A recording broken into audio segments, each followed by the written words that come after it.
All right, let's go over the latest Chiefs and NFL news from yesterday, March 12th. We're going to talk Mahomes' wedding, look at bringing back a linebacker in free agency, give an update on Deshaun Watson, the Amari Cooper trade, among other player news from yesterday, and all timestamps to these will be in the description if you want to check out something in particular. So hey, if you're new, hit that subscribe button for more daily news like this, and let's talk about it. But first, how about those?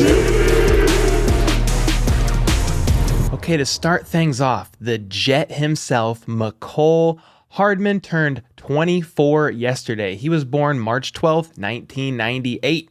And I kind of forget how young this guy is. He had 59 receptions for 693 yards and 2 TDs last season in the air and 8 rushes for 46 yards on the ground. And I'm ready to see him back out there next season. Definitely hit that like button if you hope Mecole Hardman had a great birthday. And then the Chiefs dropped a video going over some mock drafts and who they had the Chiefs selecting with their first round pick. NFL.com Lance Zierlein had us selecting Georgia's defensive lineman Devonte Wyatt. He's viewed by many as the top interior lineman in this draft class. Danny Kelly from The Ringer selected Houston's Logan Hall.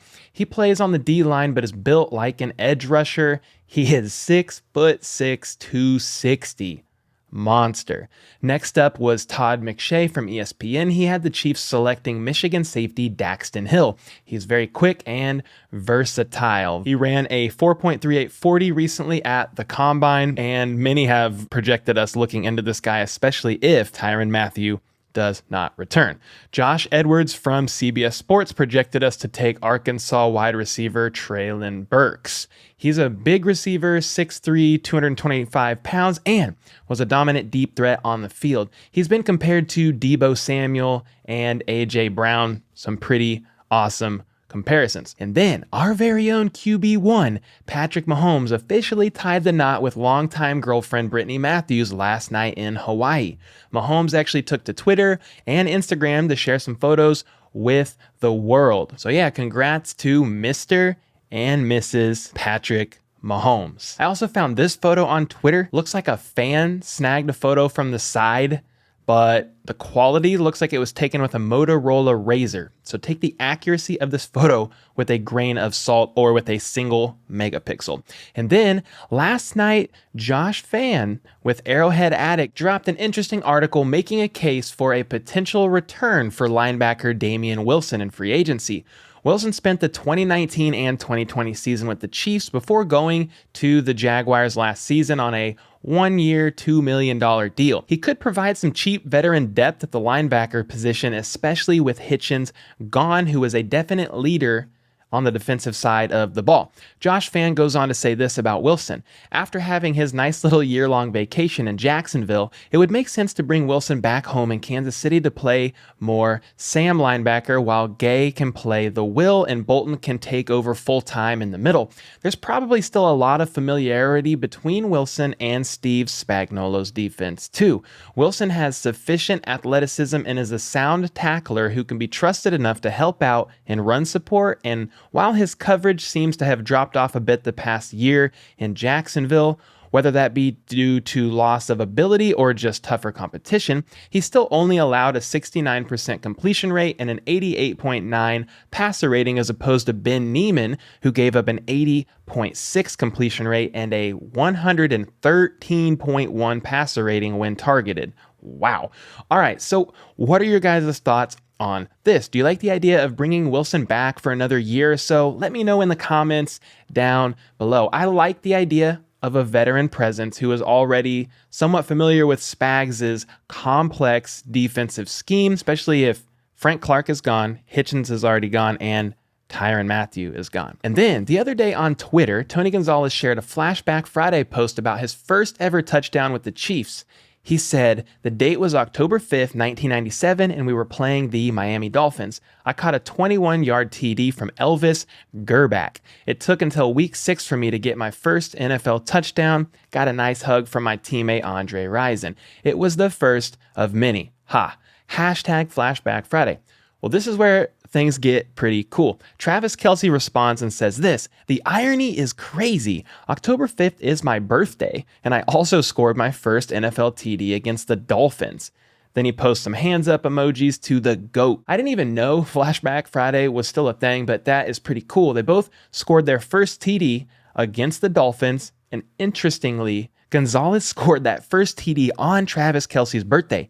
Kelce would have been like 8 years old or so when Gonzalez scored that first TD. So, hey, that's pretty cool. In other NFL news, Deshaun Watson is now in hot pursuit by who knows how many teams, really. I covered this more in depth yesterday, but basically, a grand jury in Houston voted Friday not to indict Watson on the criminal charges, leaving the 22 civil lawsuits with accusations of sexual assault and inappropriate conduct during the massage sessions against the former Clemson quarterback.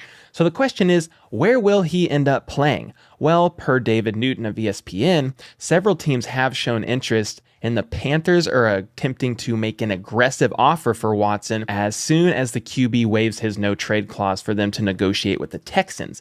According to this article, the Panthers attempted to upgrade the quarterback position last offseason after backing off Watson. They made an offer to Detroit for Matthew Stafford, who ended up going to the Rams. They ultimately traded with the New York Jets for Sam Darnold, who went 4-7 as a starter. The Texans reportedly have asked for 3 first-round picks, other draft picks, and at least 1 player for Watson. The Panthers are prepared to make a pitch they don't believe will mortgage the future, the source said. The article then goes on to say, whichever team acquires Watson will pick up a $35 million salary cap number for 2022. The Panthers, with only about $31 million in space and only about $13 million to use towards free agency, can create enough space to make that work. So, we will see if the Panthers can make it happen. Where do you guys think Watson will end up? Let me know in the comments down below, because at this point, I am not really sure. If it's not the Panthers, could it be the Steelers? Could it be the Seahawks?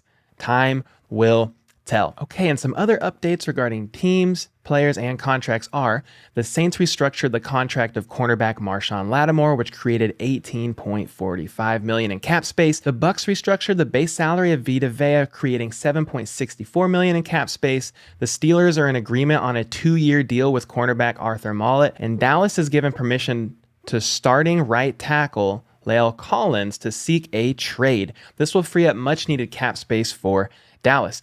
If they cut him post June 1st, Dallas would save an extra $8.7 million in cap space. And then, in the biggest NFL trade news from yesterday, Amari Cooper has been traded to the Cleveland Browns in exchange for a 5th-round pick, and they also swap 6th-round picks. Ian Rappaport says the Cowboys fielded calls all week from several teams. In the end, the salary was an issue, but the Browns will now take on his entire contract, as Dallas felt somebody would.